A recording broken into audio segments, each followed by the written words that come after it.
And then pag gusto natin yung nagbabago-bago kulay, yung multicolor, yan.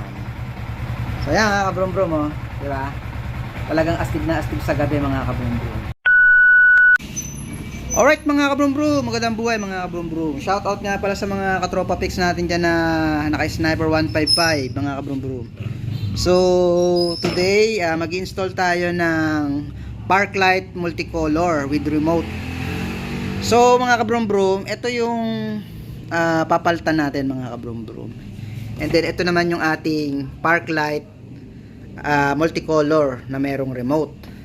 So ang ginagawa lang natin, ang gagawin natin, pagpapalitin lang natin. So kukunin lang natin tong pinaka inner one na panel dito, lalagay natin diyan, and then ikakabit natin doon. So plug and play lang to mga kabrum-brum, easy to install. Nice. Mga kabrum-brum, so ito kukunin natin to, ililipat natin diyan. So tanggalin lang natin yung mga tornilyo ito. Bali 5 tornilyo yan mga kabrum-brum.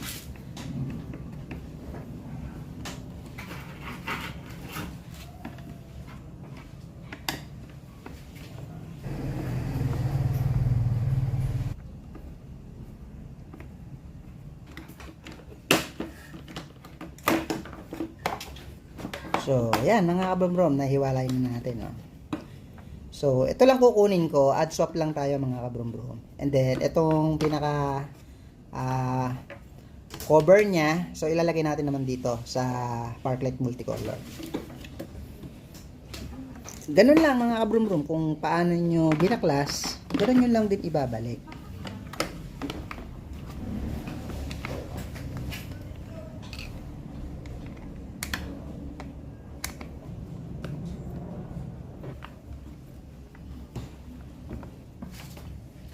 So, ayan mga kabrum-brum. So, naibalik na natin dito or na-install na natin dito yung cover. So, doon naman tayo sa motor. Meron naman tayong ilalagay doon.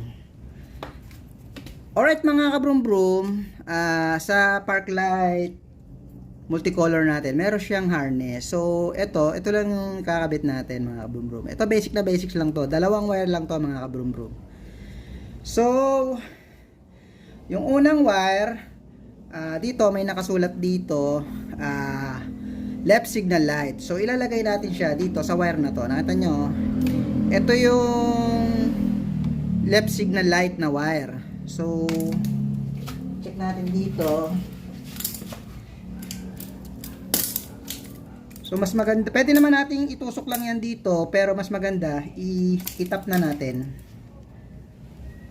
para siguradong yan. So, buksan natin. Mapansin nyo, meron kayo makikita dito na black wire saka brown wire. Ayan. Dark brown wire yan mga kabrum-brum. So, dito tayo pipick up. So, dito sa nakalagay dito sa harness na may nakalagay na left signal light. So, dito natin yan lalagay sa brown wire.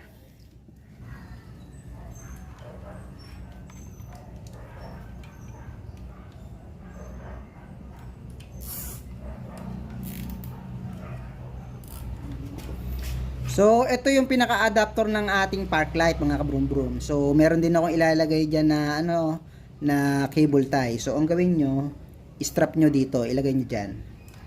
And then, itong wire na may nakasulat na left signal light. So, dito nyo lalagay sa brown wire na to, sa wire ng signal light.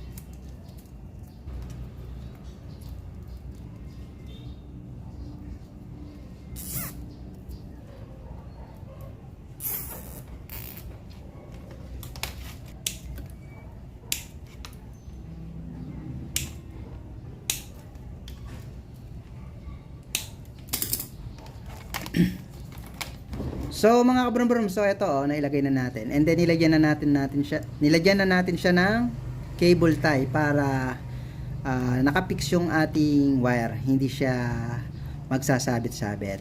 So ayan, dapat ganyan siya mga kabrum-brum. So mapapansin nyo mga kabrum-brum, dito naman sa isang wire may nakasulat dito na right signal light. So itong right signal light na wire na to nakasulat, so ilusot nyo lang dun sa kabila, itatawid natin sa kabila para maitap natin to sa right signal light na wire. So ganun lang natin, lusot lang natin.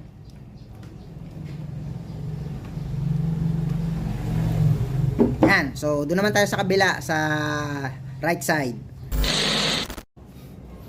So mga kabrum-brum, ito na yung wire na pinalusot natin. So ito naman yung wire harness ng right signal light. Yan mga kabrum-brum. So tatap lang tayo dito.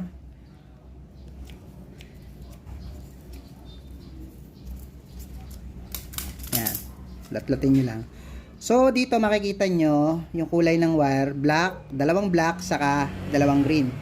So dito tayo magtatap sa isang green, kahit alin dyan mga kabrum-brum, maalin dyan.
Lagyan na natin ng cable tie.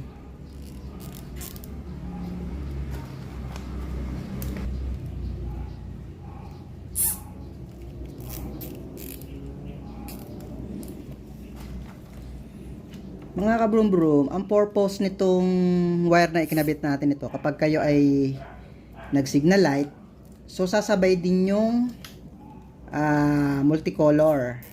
Magsi-signal light din siya mga kabrum-brum. Ganun kaastig yung ating multicolor.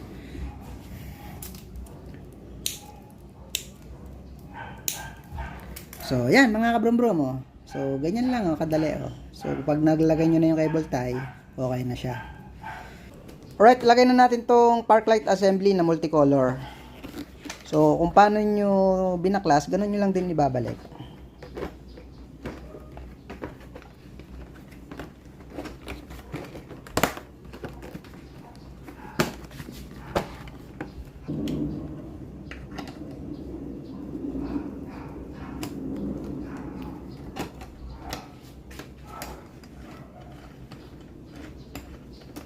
So, next step, ito, lalagyan na natin yung front panel.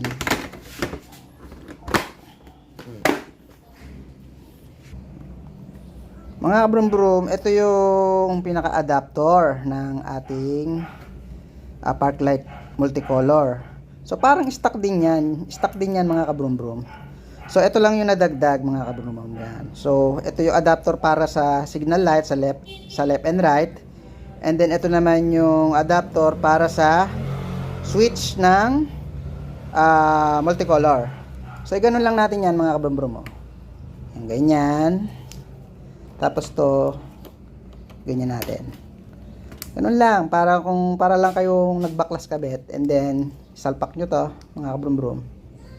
Adapter nya, yan. So, ito yung pag-install naman ng switch mga kabrum-brum. So, madali lang to mga kabrum-brum. Mga kabrum-brum, nakita nyo yung butas na to. So, pag naikabit na natin tong pairings na to, yung side pairings, yan.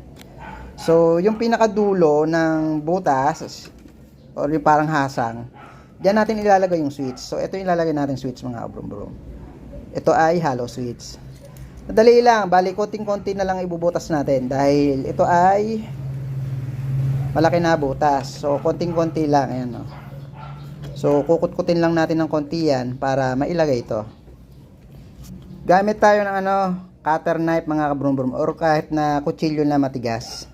So dandahan lang, ganyan lang natin. Kukortehan lang natin ang bilog.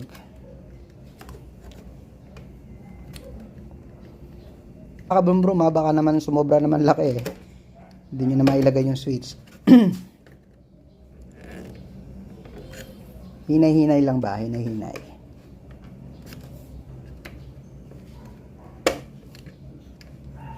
Oh, yan. Try natin. Yun! Diba? Oh, lumusot na siya, oh. And then, lagay na natin tong pinaka-lock dun sa likod. So, meron yan ditong lock eh. Ganyan natin.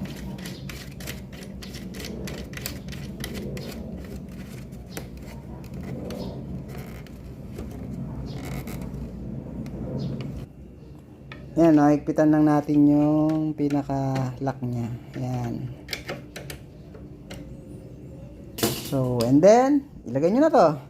So, nakita nyo, ito yung pinaka-lock ng switch. So, hanapin nyo lang yung pinaka may matambok dito. Ito ata. Yan, dito. Ganun nyo lang. Ayan. Ganun nyo lang. So, testingin natin mga kabrum-brum. So mga kabrum-brum, ayan na, naka-on na yung yung makina, yung motor. So, yung stock park light natin, so ganyan yung kulay mga kabrum-brum. Ayan. Ngayon, kapag i-on natin yung park light multicolor, so meron siyang switch, makikita nyo, ito yung kanyang switch. Yan, dyan natin ilagay mga kabrum-brum. So, dito ulit tayo sa harap. Sige boss, i-on mo yung park light multicolor. Yan, boom. So, mapansin nyo, ayan o. Yan, nagbabago-bago na yung kulay niya mga kabrum-brum. So, ilagay muna natin sa red mga kabrum-brum. Yan, sa kulay red. Yan, para makita nyo. Boss, mag-signal light ka nga sa left side. Mga kabrum-brum, pansin nyo, oh, nagsisignal light din siya. So, sa kabila naman, sa right side, boss. Yan. So, nagsisignal light din. Sumasabay siya sa signal light mga kabrum-brum. So, boss, i-off mo. Try mong mag-hazard. Boom! Di ba? Ang ganda, oh. Nag-hazard din siya. So, boss, i-off mo yung hazard, mga boss. Mga kabrum-brum, yung ating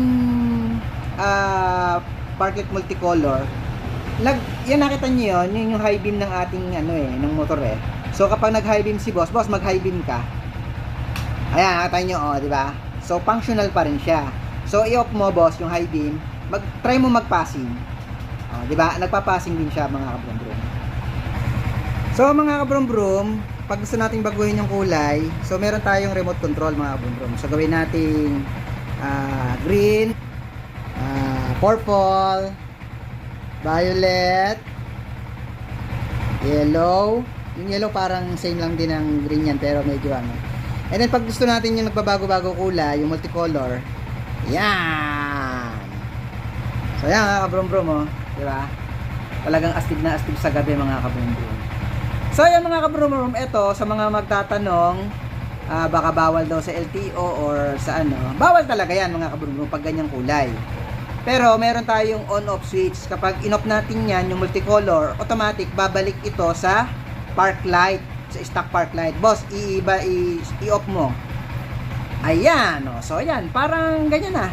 Standard na ulit siya. So kapag gusto niyo lang siyang i-on yung yung park light multicolor, so saka lang siya magbabago. So boss, i-on mo ulit. Ayan. So ayan mga kabrum-brum. Ito nga pala yung pinagpalitan namin, no, yung park light ni boss. Ayan. So add swap lang naman tayo mga kabrum-brum. And then yung mga interesado, yung mga nasa probinsya, so direct message lang kayo sa messenger ko para masagot ko yung mga inquiries nyo. So takbong napakapogi lang mga kabrum-brum. Ingat!